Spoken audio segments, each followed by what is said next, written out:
संत जन। सतनाम जप ले सतनाम संत जन। सतनाम सही नाम कहाँ पावे रे मन। सतनाम जप ले सतनाम संत जन।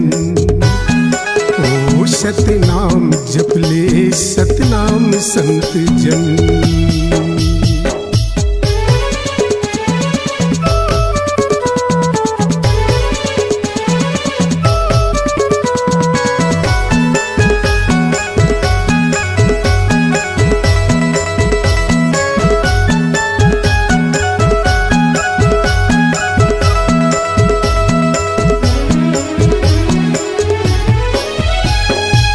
जपे वो कबीर साहब जी बना दिए एक मुद्दा। एक बूंद से सृष्टि भय कहे कौन ब्राह्मण कौन शूद्रा।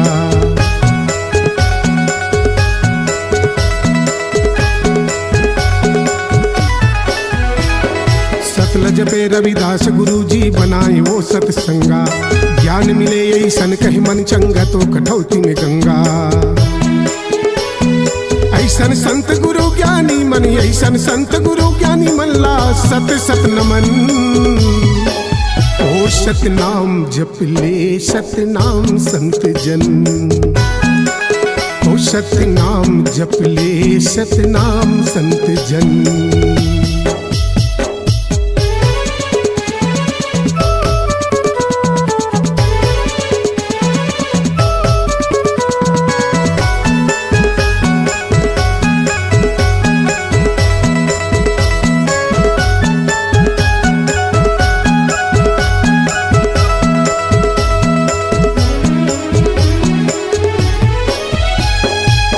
जपे गुरु घासीदास जी बन के आत्मज्ञानी। 27 मुक्तक 7 रावटी 42 अमृत बानी।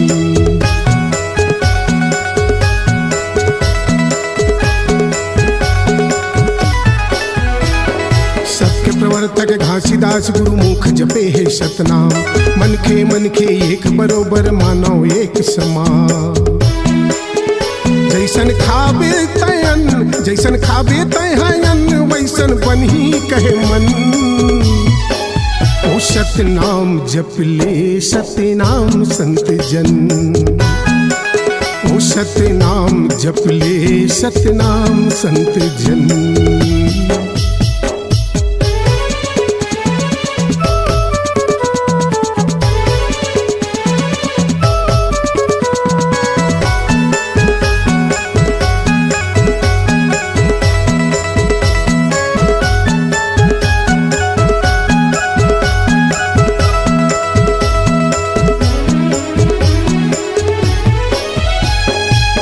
जपे गुरु अमरदास जी आत्मज्ञान के आंधी लिए। 7 दिन या 7 रात ले भूया भीतरी समाधि लिए।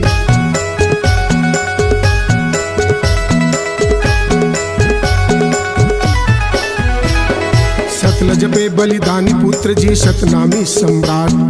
महान प्रतापी गुरु गोसाई ओ राजा बालक दास। समाज खातिर मर मिट गए जी समाज खातिर मर मिट गए तन मन करके अर्पण। ओ सतनाम जप ले सतनाम संत जन। ओ सतनाम जप ले सतनाम संत जन। सतनाम सही नाम कहाँ पावे रे मन। सतनाम जप ले सतनाम संत जन। जी सतनाम जप ले सतनाम संत जन। ओ सतनाम जप ले सतनाम संत जन। ओ सतनाम जप ले सतनाम संत जन। ओ सतनाम जप ले सतनाम संत जन।